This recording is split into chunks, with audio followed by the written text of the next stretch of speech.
good, but I think that keep is a perfect example. A lot of the things I pointed out before are hard to see, and they're difficult, and it's maybe if you don't have a trained eye, it can be. But that was 10 seconds of 2 people going up, 2 people going down, 2 people going up, and saying, like, what are we doing? Where are we going? And that is infinite too long if you were going to be successful at this Eastern Clash. To be fair, there is also the Ragnaros element of maybe if we all in on one keep and then he turns into a molten core and so we have to deal with that. But then again, it's holy ground, right? Like, you just make the play. Okay, if your fear is the Ragnaros, which one do we go to out of fear of the Ragnaros? Then your answer would be like, why are you committing to one at all? Like, if you're afraid of it, like, you know you have to commit to one, but then you're like, well, what about Ragnaros? And it's like, well, then don't commit to one. What are you going to be doing on the map? The answer is nothing, so we're committing to one, so then do it. Yeah, right? exactly. Like, there was no other option at that point, so I do understand the thought process, but that kind of hesitance, and that wasn't the first time. It was all game.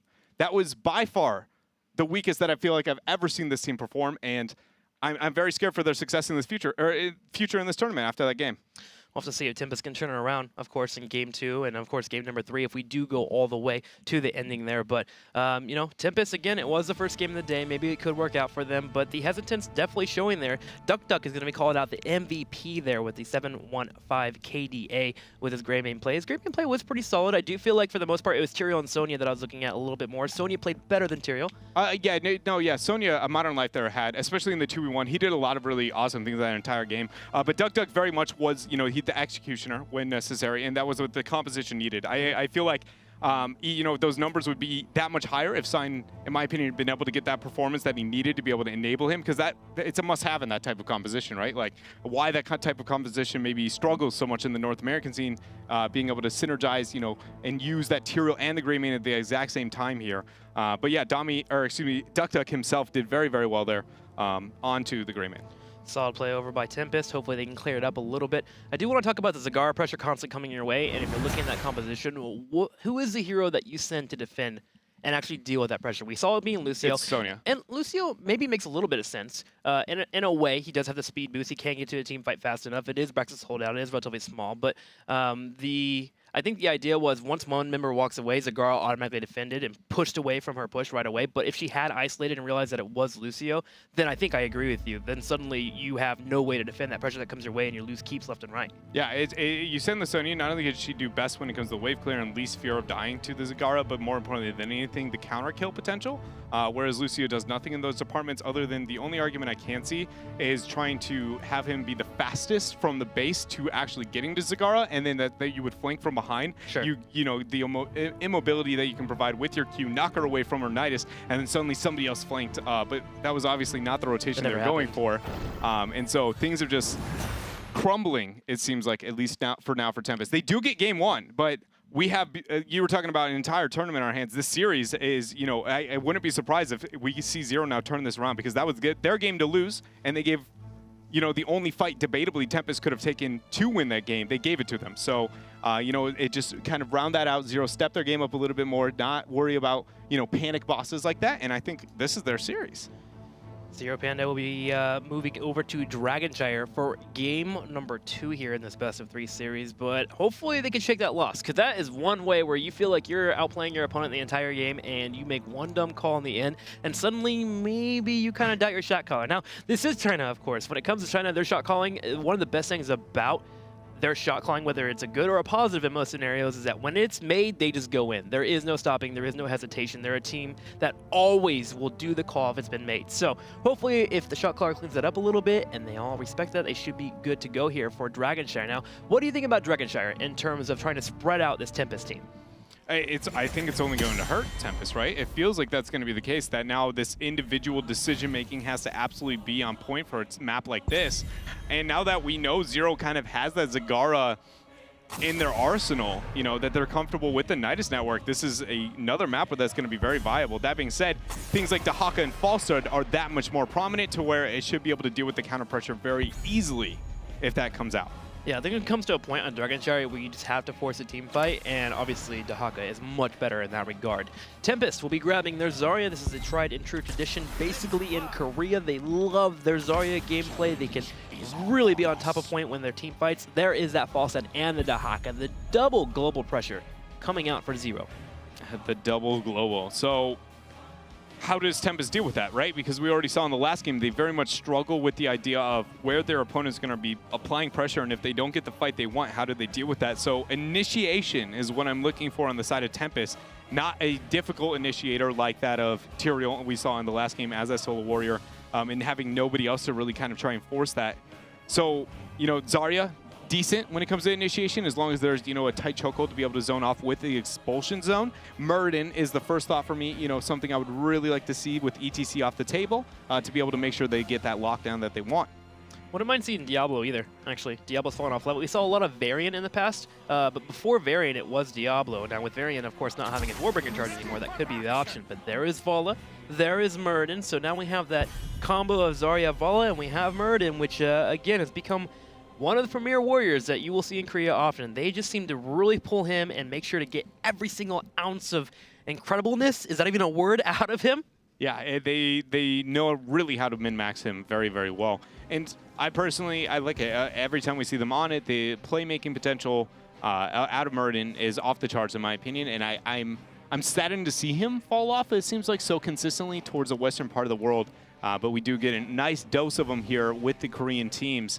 Ariel's being hovered, though, for Zero, afraid of the Zarya to Vala Ariel combo. You know, kind of for so long, that trio of Tassadar, Ariel, and Vala were so terrifying that people were never letting them have it up. And Zarya was kind of that, you know, fills that role to be able to make up for the lack of Tassadar. Tyrael banned out as well for Tempest. I think that's just a safe ban, but kind of questionable considering the fact that Dahaka is inevitably going to be the solo, unless they were afraid of, again, a 1-3-1 strategy, which is not very prominent in China when it comes to Dragon Shire. It's more frequent to see a 2-1-2. There's a Gul'dan and Malfurion. Usually if you don't get the Ariel, and of course you need Cleanse, Malfurion, gosh, one of those that you can pick up. One of the few that can actually affect Gul'dan's mana, as you can actually innervate him. So we have that combination now set up. Overall, I still think we need another warrior for Zero. We should be seeing that maybe later on. Over to the right here for Dragon Shire, we have Muradin, Vala, and Zarya for Tempest. There's that Rhaegar pickup, allowing them to be slightly durable, and the Ragnaros will fit up in that top lane against Dahaka. Yeah, this is a very, you know, standardish composition for Tempest so far, and the Anubarak lock in there as the last pick. So a double warrior here, having the double global as well for Zero, and then the beautiful Gul'dan. Gonna have a lot of wave clear into the 4 provided. It's just, I mean, if you're looking at these drafts right now, what are your first thoughts when it comes to, do you feel like a team pulled ahead? I think a Anubarak maybe is a bit of a question mark for me. I think I would have preferred Diablo a little bit more, but I do see where a Anubarak comes in and work here. Zarya and Ragnaros obviously have a really hard time dealing with him with the poke on the Q build, which you see all the time in Korea. I feel like I would feel the heat here overall, because if Anubarak dives in, you can burn him so quickly. And then you have the ability to actually get in that back line and have a global play overall. I think I actually like Zero's draft a little bit more, 60-40. Yeah, I actually agree. I like Zero's drafting significantly more, as long as they're comfortable abusing the macro, right? They need to see that flavor that we saw in the last game with the Zagara. Obviously, it's not as what I think an average viewer would kind of call as cheese, which it very much wasn't. In that case, a kind of a pocket strategy, but as long as they abuse that macro with the Dahaka, with the fall set in the same sense, I very much like their draft that much more. That being said, the initiation is significantly easier on the side of Tempest, and that was by far the biggest problem we saw all of last game. Is just, you know, are they going to be able to get those initiations? And Muradin pretty much just go. It's very easy to see. There's the Stormbolt. It connected. We're going to fight. And sure, that shouldn't be that difficult in this game. I think the top laner is the one that's really under threat for the most part here when you look at Tempest. Muradin's so good at rotating between that middle and that top, peeling off after you deal with that 4-man rotation, and then jumping on top of a Dahaka, waiting out that burrow, and then finding the isolation and actually moving straight on in. Because actually the 4-man rotation has a very safe rotation out of not being picked off. That root so strong for Malfurion for saving their teammates. Of course, get level 7, you get that cleanse. So whoever's in top, whether it be Dahaka or Falstad, probably Dahaka would be it would be in his best interest to watch that mini-map and make sure if I don't see Muradin, I play safe. Yeah, the Muradin, I think, is going to be the key point for this game. I think a lot of it's going to come down to him. Or Gul'dan, you know. The wave clear and the pressure provided onto the map, and then if dealing with that Zarya, with the potential poke coming out with that, and also just the raw threat, how easy it is for Muradin, because typically, unless you go E-build into the Gul'dan, where you can kind of have a bit more range, but if you move into Q at all, you're very, very vulnerable to a Stormbolt at any point. So if we do see the Q build, which has been a bit more frequent around the world. It might be the case here. If that's going to be the build that we see, it needs to make sure that avoiding the Stormbolt there from sign at all points. What about a Nubrek? Thinking about diving with the Locust Form? All day. Completely? That's what I'm thinking too. Yeah, you just dive in the back line. You say, all right, Ragnaros, you want some of this? No, it's not happening. I think the way I would like to see it most is one of two cases. It's just the two heroics I'm looking for the most that cannot be used at the exact same time is going to be the Locust Swarm with the Horrify. Sure. So you either open with Locust, dive onto the backline, and then wait for the pressure to turn onto the Anubarak and the kill, and then Horrify off, look to be able to get the pick that way, or you open with the Horrify, look to get the split, Anubarak isolates a target, the support's going to move in, and then he burrows to the backline, and once the resource is committed to save the first Horrify kill target, then Anubarak locks in the kill on the backline. Yeah, I like the options, because you don't even have to wait for Zarya to use shields. Like a lot of compositions, you have to wait for the shields to pop out, but if you get the Horrify, that's 3 seconds that you have a good chance to actually focus down one target, get the peel off, and if you really want to, you could just send Anubarak in the back line and keep Zarya away from the fight. So yeah, I like the options here available for Zero Panda, and it's kind of odd to say that the Chinese teams are a little bit on the outdraft right now. Just the first and second game, obviously, it's a small sample size, but it's very refreshing and exciting to see. Yeah, it's you know, it seems very stubborn and kind of stuck in their way a little bit when it comes to the drafting so far of Tempest. And, you know, you talked about the identity crisis. You know, is it an identity crisis? Really, I think is more of the question of China right now. And for at least this series so far, it very much is going to be them, you know, finding the answer. The needle in the haystack is the analogy I used a bit earlier, and maybe they have a bit more needles in there than I kind of expected. They just got a full porcupine in there. They pull out a porcupine. So I will put out some numbers for you guys at home on Dragon Shire when it comes to Tempest. This is actually one of the rougher maps. They are 3-2. Now, of course, that's not the worst of their losses did come to MVP Black and L5, but still, one of their maps that make them spread out and force them to get in a situation where maybe they might not have a full handle on the battleground. Yeah, and anytime you can get your opponent out of their comfort zone, it provides so much more, because it's the small things that add up when it comes to greatness in competitive heroes, but it's also the thing that can kind of pull teams away as well. And comfortability really forces those small errors to be that much more dominant. You know, that's kind of the argument when it comes to how flexible can a player be, you know, because it's not that they are bad on those heroes. They're great and probably, you know, honestly smashed when it comes to their solo queue and maybe even scrims. But once you're on the big stage against teams that you know are very formidable and ones that you don't know maybe that well, when you're kind of stretching your hero pool, those small, like, oh, I slightly misclicked this or I underestimated the range of this, are enough to get you killed, and that could be the game. I mean, speaking of hero pools being completely spread out a little bit here, in terms of Valla, when it comes to Tempest, they have yet to win a game with her. 0-3. They actually ran her a lot in the first couple of weeks and then decided to start pulling away, go more mage heavy with Li Ming and Gul'dan. So this is the first time that we've seen Valla in a long time from Tempest, and we'll have to see if it pays out. It looks like we are gearing up for the match. Game number 2, China taking on Korea and putting up a pretty big fight here. Dread, before we jump in, who takes it? Zero. Zero? Yeah, they are my, after watching that for Tempest, I don't know if that's my confidence in Zero or my lack of that in Tempest, but either way, for at least this game, I'm very much feeling that they have what it takes. All right, let's jump into it here. Dragon Shire will be the battleground.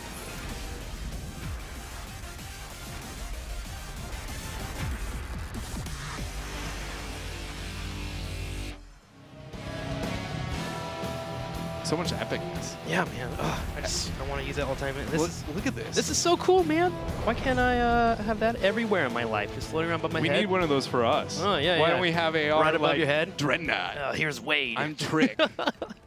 Here we are, to the far left in the blue. It will be your Chinese representatives. It is going to be Zero Panda. Here they are, man. Exciting to see, of course, Melody here on Falstad. Exactly. I was going to say that. We saw the split pressure he could provide into the last game. Having him on that hero to be that macro caller is going to be absolutely huge for them to be successful here in this game. I wonder if that's a legitimate strategy. When you have a different roster, the Frankenstein roster that we're talking about, do you just go for the divide and conquer strategy? And if it works out for you, it works out. Here on the far right, Tempest in the red. Already up 1-0 in the series, but barely doing it in game number 1. Don't let that 1-0 record fool you. It was definitely a match that they were on the edge of during the entire matchup. Yeah, and right now we do see the hover of a 2-1-2 coming out from Tempest. It's my personal favorite laning choice. Out of all of competitive Heroes of the Storm, it is the hardest, it is one of the weirdest to run off successfully, and it's very comp dependent, but the few moments we do get to see it shine, my goodness, is it terrifying. But it's going to be hovered signs, gets the scout out there, and as it seems Zero Panda here is going to send M and 6 to be able to deal with that top lane.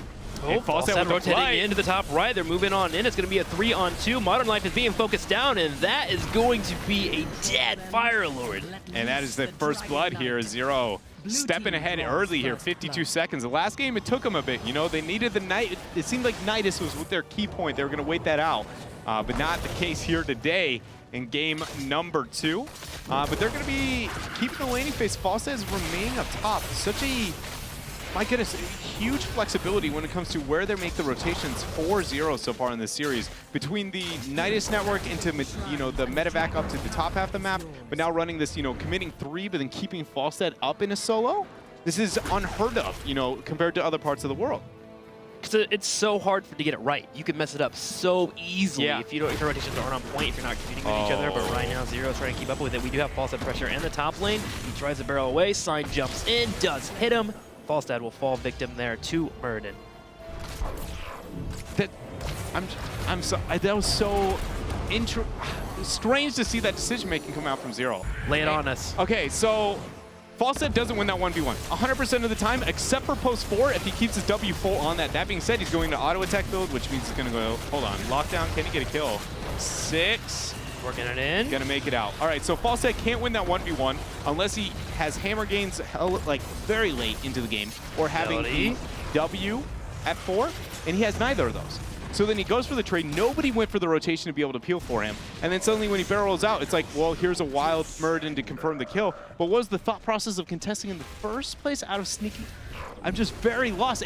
That seems like such like after that last game, a Tempest move to make, right? But now suddenly Zero is going to be the one doing it. It's the consistency of these squads is just so lost on me. He done goofed. Sometimes you just goof, Dread. Is that happens. Sometimes you do it. Sign has grabbed the dragon, and there's pressure in the middle already. Now Tempest is looking much better in their early game compared to the first map on Brax's holdout, continuing to keep up with that pressure. Now, of course, with it being an early dragon, all you can really get is a couple of turrets. They continue to push in the bottom with their Vala and Zarya. And for the most part, usually Zarya, Vala will dominate this lane matchup, but Gul'dan makes it much harder to deal with that. First off, you can't get the free soak on the turret shots with your shield. You have to actually deal with that corruption that comes your way. So Zero is holding on to it for now, and they are slowly closing that gap there as they continue to soak their minion experience.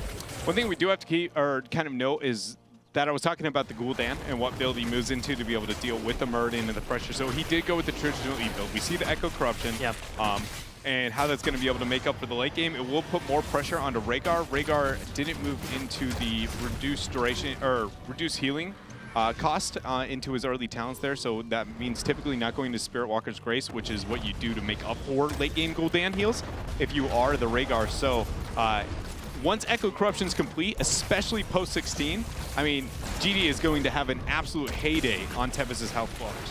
Well, there's a heyday up here in the top right as Modern Life is dealing with the pressure coming his way. Here has Hyde on the rotation. He goes in for the bite. M is low, and Hyde working for the kill. He will burrow. Does he survive? No, the last second bite, but 0-6 does move in for the burrow, but there is no turret ammo there, and Rhaegar will walk away. But by being the MVP there for Hyde, they do have still pressure onto the bottom half as well, so winning all lanes in this 4-minute section in the downtime between phase 1 and 2 of the DK here is going to be Tempest.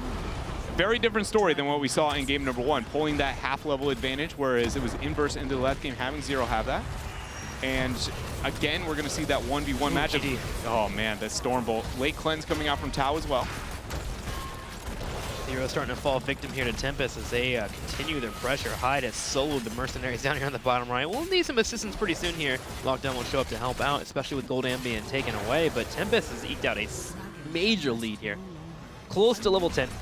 Melody rotates the top lane, gonna start dealing with Ragnaros. M is on the back left. He still has his burrow. There's the drag, and Zero gets a pick. This is starting to turn into a bloodbath, Dread. Yeah, it very much is, and a lot of that I think comes down to just the laning choices here. You know, Zero with their matchup when it comes to their 4 and keeping Dahaka, Falstad, you know, kind of flying up, that catching Tempest off guard mentality of Zero seems like they're comfortable if that RNG works against them. You know what I mean? When it comes to where they're going to be rotating those heroes. Yes, they gained the advantage here this time, but the next time, because of their lack of stability of that they're making these transitions, it just feels like they're comfortable. We're going to make this, and it's either going to win it or it's going to lose it for us here. And this is another one where they're going to be successful. Shield comes out, Dr. books in. There will be the explosion zone, but a little too late, and Zero gets a pick off on Tempest.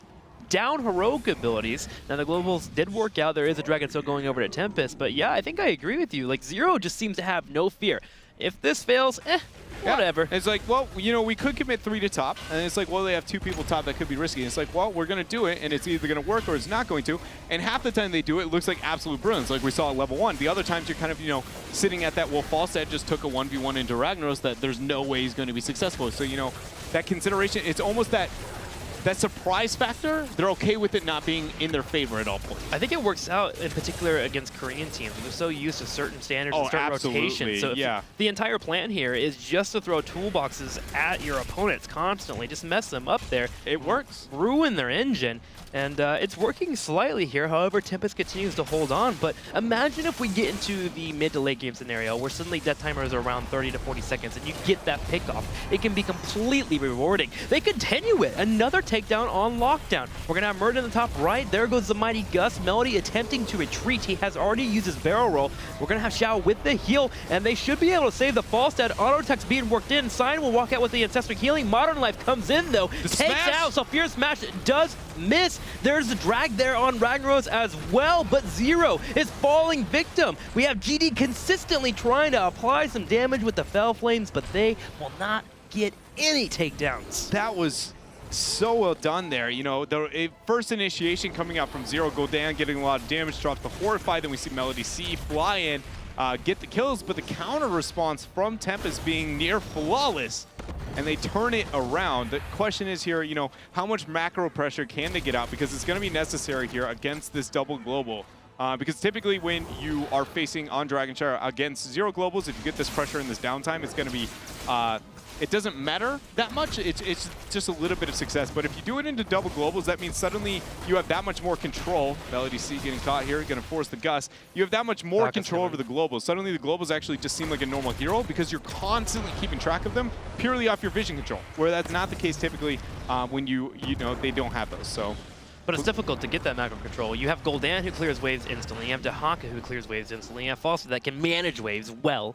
So honestly, the macro game for Tempest, although they're getting these pickoffs, what is it here? 5 to 4. So a bit of a trade here and there. They still haven't quite gotten a fort. Now they are getting the top lane pressure relatively well. They got it down, what, to a quarter health? But still, forts are still up. Sharans are activating. Zero can soak 13 here, but they also have the possibility to go for an aggressive rotation. So Tempest kind of has to clam up a little bit and be near each other. Yeah, that was a scary moment too as well. You can see Melody C constantly looking for those fights. I thought he was going to go in very aggressive. But Tempest getting the invade here with their 13 advantage. Falstad's going to commit towards the fight on top, so this is going to be a 4 versus 2 for now.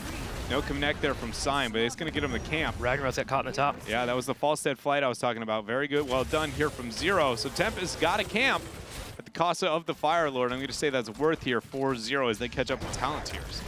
Worth in all caps, an exclamation point at the end there, because you also get 13, you get top control, you have Mercenary Cat pushing the top as well, which means you can take those turret walls. GD's going to defend this bottom lane swell. He doesn't have to deal with anything coming his way, even though there is a massive amount of heroes from the opposing team in the bottom. He doesn't have to worry about it. Oh my gosh. 6 charges in blindly there. M on the left will pop his adaptation. 2 pickoffs with the Horrify hitting as well. Xiao on the back right. 6 floating around at the same time. And those are 2 members of Tempest no longer available on the battlefield. Such a beautiful flank there from 6. And it caught them those 2 kills. They should be able to lock in this Dragonite here. The first for them in the game. So finally getting that momentum swing experience in their favor.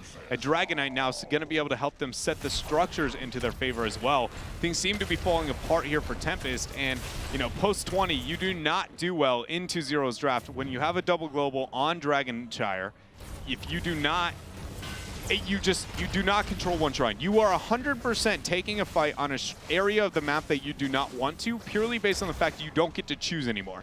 Zero looks you in the eyes and says, we'll let you know when we want to fight and where that's going to be. So Tempest has a small window where they need to, you know, again, look towards getting that Dragonite and opening up the map a bit more in their favor, because they have had a couple of Dragonites, yes, but look at the structures. Top fort's the only one that kind of even looks, you know, damaged.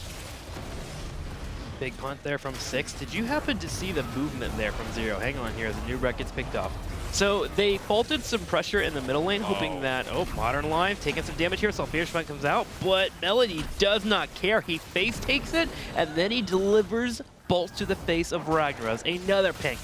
for Zero as they're about to hit 16-6 on the right side here. He hits a massive Impale, massive Horrify, Rhaegar in trouble, Dread. And he's going to catch it there. M is going to lock in the last kill. Sign, the man standing by himself. He gets the Gamp, he nopes right on out. Duck up soon. Pops the shield, good root damage. Can they get the kill? I don't think Duck Duck's going to be able to make it out here. The shield is only that much.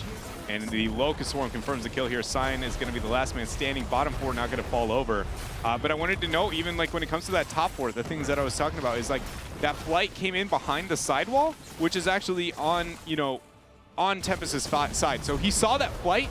He had the opportunity to see that flight before it even got anywhere near him, and there was 0 reaction time. So, you know, again, catching Tempest off with just these, you know, chaos theory rotations, and they don't know how to deal with it. And now Zero has got that 16-tier advantage, and they've got a little bit of pressure onto the map. As long as they get top 4, if Zero gets top 4, I'm pretty confident Tempest is going to struggle on understanding which fight is the right and wrong one to take with that double global, with the vision control and map control when it comes to the 2 most important lanes, the Shrine lanes. Yeah, and it gets worse at level 20. Obviously, Epic Mount. It goes from Apex Predator. It's infinite worse. It goes from bad to just terrible so fast into a double global because both of them go, our globals are shorter cooldowns, they're faster, and it's just like, that's why I said they look you in the eyes and say, we'll let you know when we want to fight, because they will make sure they get that shrine. It's like you take it once and you go, no, this is a bad choice for them. We can get somebody else back up there. And Tempest sends that commitment, and then Zero goes, okay, we'll set our other global, and now we'll transition back. Now we'll take this fight. And Tempest, at any point, if they try to keep stopping that, they will get picked 100%. You can always bank on a team trying to stop a double global pressure. Somebody's going to be isolated, and they get caught out, and they lose the game for their team. And so that is why you just accept the fact that you can't choose anymore. And if that double 4 happens, that's only going to cripple the area to take those fights that much more. It genuinely cuts them in half. Yeah, typically one of the ways that you do try to force it to deal with that global pressure is you push down that bottom lane with a fort taken out, and then you just set up around that keep and apply pressure, and then you have Molten Core to come your way in case they make a mistake. But with a fort not even down, that option isn't available. Tempest just in a really poor spot here. We can't hammer on it enough. When level 20 gets here, Zero is going to have such a strong power play. Now the question is, do they throw like we saw last time in game number 1? 6 goes in for the burrow here. Looks like the commitment. There's going to be the flight. Gus comes in. Twilight Dream is going to be used. Vala ends up falling this fall early. Modern Life falls as well. Sign trying to get the peel here as 6 is in hot pursuit of his opponent's drag. Not going to connect there from M. But again, a 2-for-0 trade here. Zero going to be closing into that 20 race. Duck is going to lie victim here once again to the bug. Constant poke. Duck finally gets to the back. Sign comes in from the left side at the same time. There will be a root hitting as well. They won't be able to get the kill, but they can take the other reward, which is a big, massive dragon that can push down the forts and, of course, get them closer to that level 20. Did you see Tempest actually knew that was coming, and they attempted for a second there to actually hold the pressure that came their way. They set up a trap for the Falstad with the Rhaegar, totem into the Rain of Vengeance, and they wanted to focus him down. But the Dahaka instant follow-up prevented that from actually being a moment that allowed Tempest to get the capitalization. There was a Mighty Gust and the Horrify. Solid play by Zero, even though Tempest laid out a trap. Yeah, it was very, very solid across the board, and now the 20 is going to be closed in. Bottom keeps going to apply the pressure. We do see the Molten Core come out, but it's really not going to deter, you know, Zero from finishing the rest of this. But the pick on the back line is going to. 6 on the right side in trouble as well. Now suddenly there isn't that massive damage available with Gul'dan bringing out those foul flames, and Zero needs to seriously consider walking away, but they just cannot.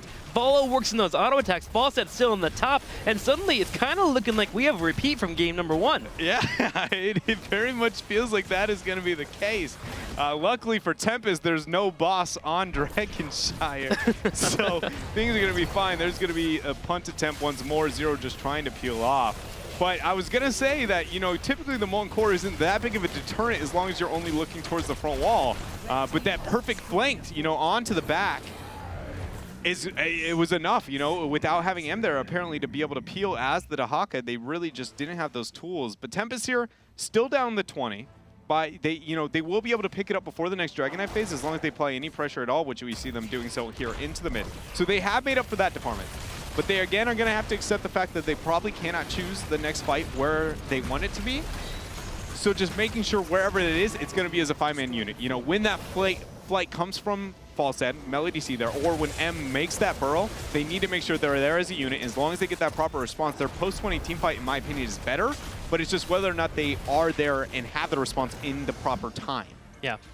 Gonna have to set up in that clutch moment because what is it? 0.51 seconds where you have to have that correct pickup, that trade before you win the team fight. Or next thing you know, you're Mighty Gust, you're picked off. The Horrify, especially here with it being hot, becomes that much more deadly. Yeah, I was thinking about that too. That makes me a bit more concerned when I look at the 20 fights. At first, I was like, you know, I actually feel like I do like Tempest, but the Horrify is the one thing that makes me say maybe I'm wrong there. Twilight is obviously impactful. The rest are going to be utility-oriented there, and just more survivability onto the noob, which debatably isn't that concerning. So I think I am looking in this 20 fight, though, when it does go down, when the flight and all the other epicness coming out, GG's go down. Where's the Horrify come out? Where's the kill potential happen after that? Because, you know, the vulnerability provided by that is almost unrivaled by any other talent in the game ever since the, you know, adjustments to Sylph. 20 is now hit. Tempest will be picking up the heroics here. Actually going to be having, what, is that heroic difficulty there at level 20 here for Tempest? Hang on, though, as Tempest goes in for the hard engage. Sign on the back left goes in for the movement. Trying to body block 0-6. Some damage is popping out. GD is here. Big heroic. Okay, the cleanse comes out. The sun popping out too. Mighty Gust. Oh my gosh, a fierce smash connecting on Gul'dan. Gul'dan falls once again. And now 6 here, burrowing out. Dahaka still on the top. He will be able to pick up this top shrine. He's going to try and buy time, not committing at all. Even though they lost a member, Dahaka has remained in that top lane. They were trying to get that backdoor Dragonite for a moment. Melody C questioning if he had the opportunity to get it picked up, but he sniffed out. The question is here, now will 6 make it out? The great escape. Ball is flanking. It's Zarya's they're going to be there with a grenade. There's a 0% chance. Hyde with the MVP, but there it is. He's got it. Gonna take him out there. Suddenly we're gonna kill, but Ragnaros was turned on in the bottom right with Melody and the aggressive flight. Zero's M is there at the same time. That's incredibly helpful. That is beyond incredibly helpful because again, we were talking about the difficulty of that double global here.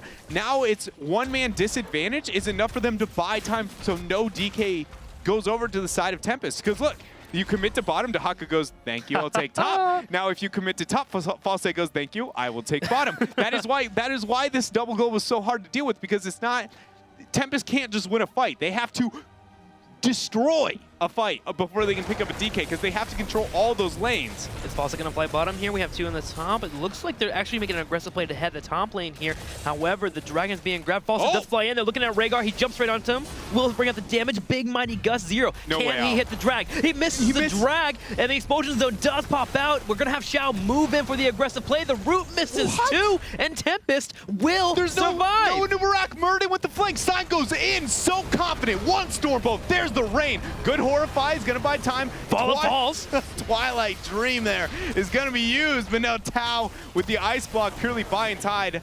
Hyde, the MVP there with the butt bites. Doesn't cost him his life though. A 6 has the Locust Swarm, not going to use it. Dahaka runs bottom to delay some time here. It's 40 seconds. It's too late though. See, this middle buying time game that I was so afraid of post 20 here, 4-0, is the fact that they're staggering these deaths. So he's buying a little bit of time, yes, when it comes to these shrines, but they cannot take these risks for that long. It's like, accept the fact that you're going to lose a DK, because if you keep playing this trickle in death scenario, that Dragonite is lethal. It can move for lethal. Nubarak will buy that time on top. The burrow was used. False is up in 15. So this is when you back and you accept the fact that if they get a DK, they get a DK, but at least you have a 5 versus 5. Sure. Otherwise, you risk this, again, stagger on top of stagger on top of stagger. And that is how you lose games on Dragonshire. That is what the double global is supposed to force elsewhere. But with Tempest winning fights that hard, you know, not much else you can do about that. 6 will delay slightly here. He still has 1 more delay available. Falstad is up. No, Modern Life's going to grab it. So they do forfeit the Dragon, as you were mentioning. Yeah, 5 on 5. Now the main focus here, if you are Zero, is going to be, who do I have in it? Modern Life. Modern Life's going to be on the you know, Sulfura Smash, going to have the Ragnaros there. So my main thing is they have very little back peel. Like, if I can get onto Hyde now, they have no Sulfura Smash to buy that time. So now can I somehow get onto Hyde and get the pick? If the answer is yes, we can win the game. If the answer is no, then we lose 100% a keep, and possibly, depending on how many people we lose, the game here. But they should be all right for just a keep scenario. Because 20-minute DK is not that bad.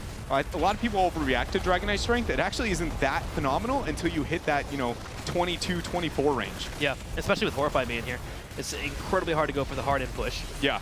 Do have a Pale constantly hitting here. The keep is finally being focused down. Okay, so now you go directly onto Hyde. The minute he moves in, all right, so it looks like the team's going to back out. They're going to try and force, though. Expulsion zone used to buy time, so they're fine.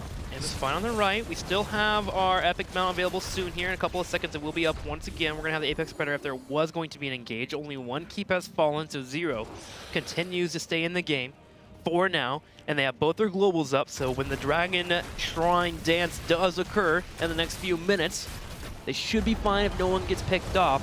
Now, if you're Tempest, I think you just group up constantly here. There's no more spreading out.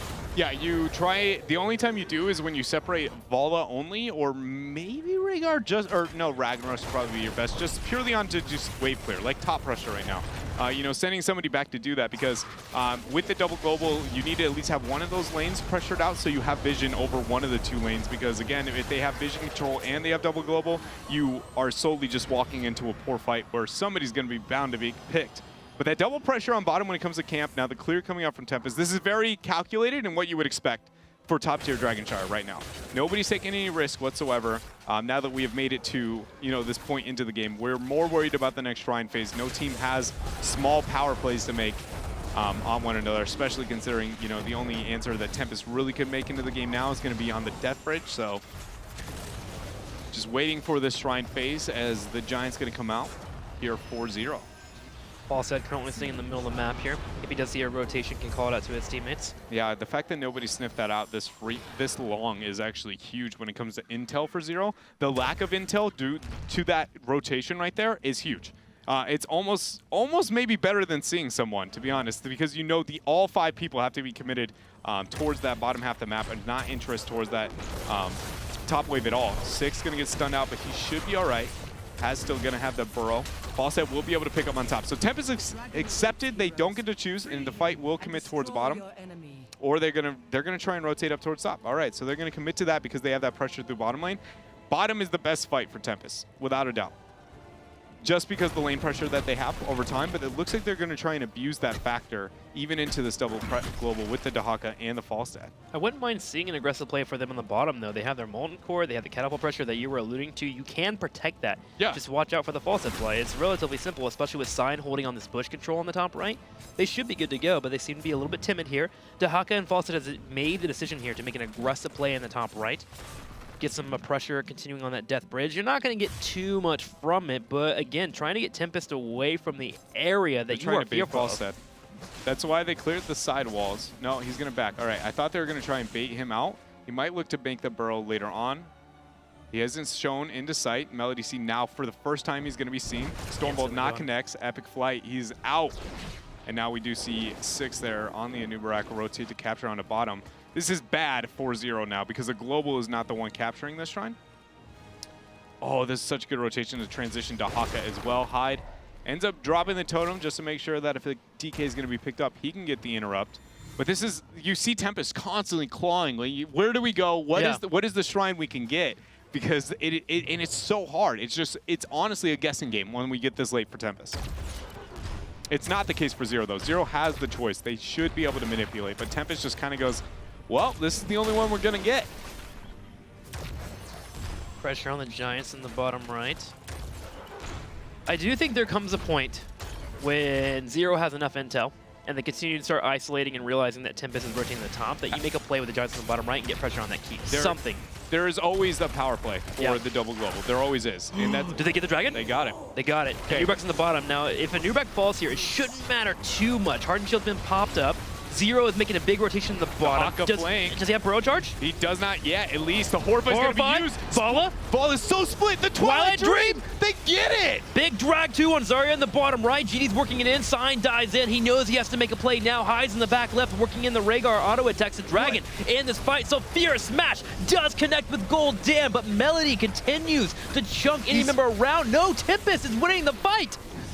Tempest is winning the fight in hot pursuit. Melody C and the Dragonite the entire time just trying to find a way to be able to pick them up, but the DK not having the damage output yet, and now Tempest has set their eyes here towards the core with only Falstad as the defender. Gust was not used in that fight at all, so he has that for the core here, but let's be honest, I don't think it's enough to save it. Modern Life here, sitting at 50%.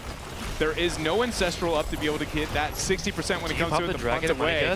Pop the dragon, then Mighty Gust. Try to buy some time here. Modern Life will get locked down here. He's being focused out, but Duck on the right. And Tempest will take the second game here, winning this best of 3 series over Zero. Solid play.